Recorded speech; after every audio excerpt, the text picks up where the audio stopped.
৪.৫ ঘণ্টায় ভোট পড়েছে ৩২.৮৮%, বললেন ইসি সচিব। কেন্দ্র পরিদর্শনে তারেক রহমান। বেলা বাড়ার সাথে সাথে লম্বা হচ্ছে ভোটারের লাইন। আইনশৃঙ্খলা বাহিনী নিয়ে যা বলছেন আসিফ মাহমুদ। এজেন্ট প্রবেশে বাধা, বললেন নাসিরুদ্দিন পাটোয়ারি। নির্বাচনের উত্তাল পরিস্থিতি নিয়ে নিত্য নতুন আপডেট পেতে চ্যানেলটি সাবস্ক্রাইব করে আমাদের সাথেই থাকুন। এবারে জানিয়ে দিচ্ছি বিস্তারিত।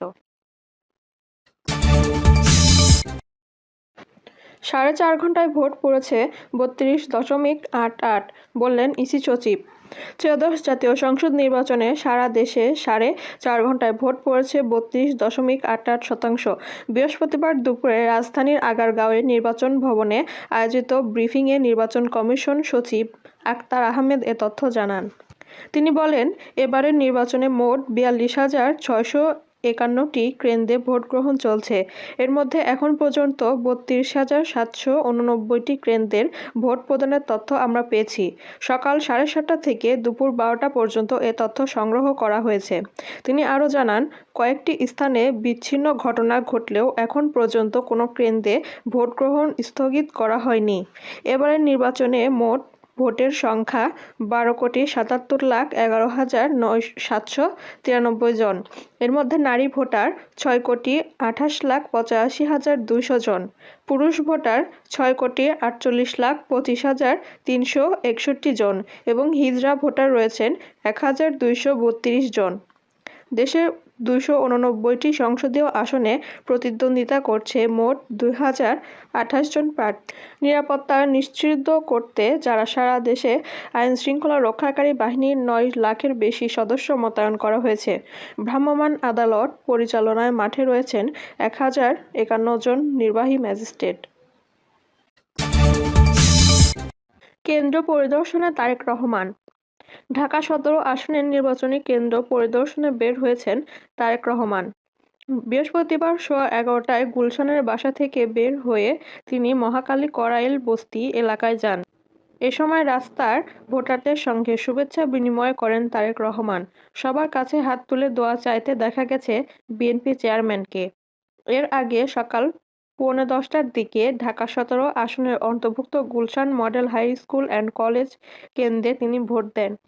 একই কেন্দ্রে ভোট দেন তারেক রহমানের সহধর্মিণী ডক্টর জুবাইদা রহমান এবং কন্যা ব্যারিস্টার রহমান। এছাড়া আরাফাত রহমান কোকোর স্ত্রী সৈয়দা শামিলা রহমান সিথি এবং তার 2 কন্যা জাফিয়া রহমান ও জাসিয়া একই কেন্দ্রে ভোট দেবেন। বহুল প্রত্যাশিত ত্রয়োদশ জাতীয় সংসদ নির্বাচন ও গণভোট শুরু হয়েছে। সকাল 7:30 থেকে বিকেল 4:30 পর্যন্ত 299টি আসনে 42,958 ভোট কেন্দ্রে বিরতিহীনভাবে চলবে এই ভোট গ্রহণ। জামাতে ইসলামীর প্রার্থীর মৃত্যুর কারণে শেরপুর 3 আসনের নির্বাচিত স্থগিত রয়েছে। ঐতিহাসিক এই নির্বাচনের মাধ্যমে দেশে একটি নির্বাচিত সরকার প্রতিষ্ঠিত হবে। আর এই নির্বাচিত সরকারে দেশের পরিচালনার মাধ্যমে বাংলাদেশ গণতন্ত্রের উত্তরণের প্রথম ধাপে পার করবে। বেলা বাড়ার সঙ্গে সঙ্গে লম্বা হচ্ছে ভোটের লাইন। ত্রয়োদশ জাতীয় সংসদ নির্বাচন ও গণভোটে ভোট গ্রহণ আজ বৃহস্পতিবার সকাল 7:30 থেকে দেশব্যাপী শুরু হয়েছে। বিকেল 4:30 পর্যন্ত টানা ভোট গ্রহণ চলবে। ভোট গ্রহণ শুরুর দিকে ভোটারদের উপস্থিতি কম থাকলেও বেলা বাড়ার সঙ্গে সঙ্গে ভোটারদের উপস্থিতি বাড়তে দেখা গেছে। তবে পুরুষ ভোটারদের চেয়ে নারী ভোটারদের উপস্থিতি বেশি লক্ষ্য করা গেছে। এবার ভোটাররা আলাদা 2টি ব্যালট পেপারে ভোট দিয়েছেন। সাদা ব্যালট সংসদ সদস্য পদপ্রার্থীদের এবং গোলাপি ব্যালটে গণভোট দিচ্ছেন। এবারই প্রথমবারের মতো সংসদ নির্বাচনের সঙ্গে গণভোটও হচ্ছে। দীর্ঘ 17 বছরে 3টি বিতর্কিত নির্বাচনের পর এবার প্রায় 13 কোটি ভোটার নতুন করে ভোটাধিকার প্রয়োগের সুযোগ পাচ্ছেন। 2024 সালের 5ই আগস্ট গণ-অভ্যুত্থানের মুখে শেখ হাসিনা সরকারের পতন হয়।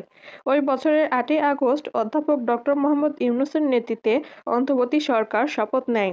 দায়িত্ব গ্রহণের প্রায় ১.৫ বছর পর এই নির্বাচন ও গণভোট অনুষ্ঠিত হচ্ছে। রাজনৈতিক কর্মকাণ্ড নিষিদ্ধ থাকায় আওয়ামী লীগ এই নির্বাচনে অংশ নেওয়ার সুযোগ পাচ্ছে না। গত ১১ই ডিসেম্বর তফসিল ঘোষণার পর ২২শে জানুয়ারি থেকে শুরু হয় আনুষ্ঠানিক প্রচারণা, যা শেষ হয় গত মঙ্গলবার সকাল ৭:৩০টায়। একজন প্রার্থীর মৃত্যুতে শেরপুর-৩ আসনের ভোট স্থগিত হওয়ায় আজ ভোট হচ্ছে ২৯৯টি আসনে। আইনশৃঙ্খলা বাহিনী নিয়ে আসিফ মাহমুদের যত অভিযোগ।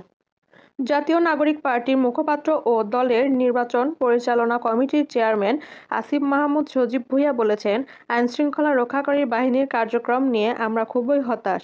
কিছু কেন্দ্রে আমাদের প্রার্থীর পোলিং এজেন্টদের বাড়িতে হামলা হয়েছে। কিন্তু এমন সংকটকালীন সময়ে আমরা যদি প্রশাসনের সাড়া না পাই তবে সেটা দুঃখজনক। বৃহস্পতিবার ত্রয়োদশ জাতীয় সংসদ নির্বাচনে রাজধানীর গভর্নমেন্ট ল্যাবরেটরি হাই স্কুল কেন্দ্রে ভোট দিয়ে সাংবাদিকদের তিনি এসব কথা বলেন। তিনি বলেন, কোনো নাগরিক যেন ভোটাধিকার থেকে বঞ্চিত না হয়, সকলেই যেন নিরাপদে ভোট দিয়ে বাড়ি যেতে পারেন। এনসিপির মুখপাত্র বলেন, গতকাল রাতে আতঙ্কের পরিবেশ তৈরি হলেও সকাল থেকে সুষ্ঠুভাবে ভোট গ্রহণ কার্যক্রম চলছে। সকালবেলা ভোটারের পরিমাণ কম হলেও খুবই সুষ্ঠু পরিবেশে নির্বাচন অনুষ্ঠিত হচ্ছে। কয়েকটি কেন্দ্র বিচ্ছিন্ন কিছু ঘটনা ছাড়া সব জায়গায় সুষ্ঠুভাবে ভোট গ্রহণ চলছে। ঢাকা-৮ আসনে ১১ দলীয় ঐক্যবদ্ধ নির্বাচন জোটের প্রার্থী নাসিরউদ্দিন পাটোয়ারী মির্জা আব্বাস মহিলা কলেজ কেন্দ্র পরিদর্শন করেছেন। এ সময় তিনি সাংবাদিকদের কাছে অভিযোগ করে বলেন, সকালে বিভিন্ন কেন্দ্র পরিদর্শনের পরিবেশ সুষ্ঠু মনে হলেও মির্জা আব্বাস মহিলা কলেজ কেন্দ্র বড় ধরনের সমস্যার সৃষ্টি করা হয়েছে। তিনি জানান, তার এজেন্টকে প্রথমে প্রায় ১ ঘণ্টা কেন্দ্রে ঢুকতে দেওয়া না হলেও পরে সেই সময়সীমা ৩ ঘণ্টা পর্যন্ত গড়ায়।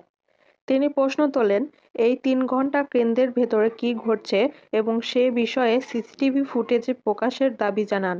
নাসিরউদ্দিন পাটোয়ারী অভিযোগ করেন, প্রশাসনের কর্মকর্তা নয়, বরং মির্জা আব্বাসের দলীয় লোকজন তার এজেন্টকে চেকিং করছে, যা ২০২৬ সালের বাংলাদেশের গণতন্ত্রের জন্য অগ্রহণযোগ্য বলে তিনি মন্তব্য করেন।